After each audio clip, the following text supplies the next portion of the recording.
Ferko je môj dobrý kamarát. Taký ten typ človeka, čo má KFC ako životnú filozofiu. Miluje krídelka, pizzu, kebaba, filmy na Netflixe, on nepotrebuje terapiu. Jemu stačí bucket a ďalšia epizóda. Jediné, čo má do slabinu, je jeho offline režim, ktorý zapne častejšie než ja mením ponožky. Keď mu volám, mobil mu zvoní jak siréna. Ja mám infarkt a on ticho nič, proste do séria. Nový diel bez upozornenia.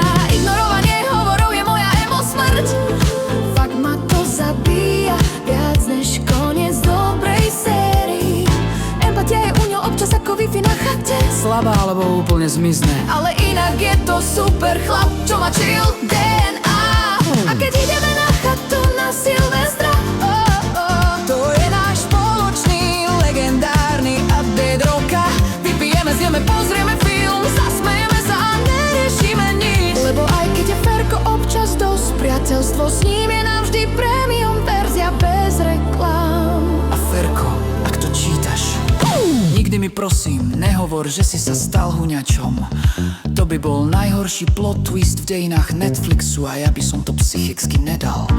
Zabilo by ma to viac, než keď 10-krát nezdvineš mobil. Ale aj tak ťa mám rád, lebo si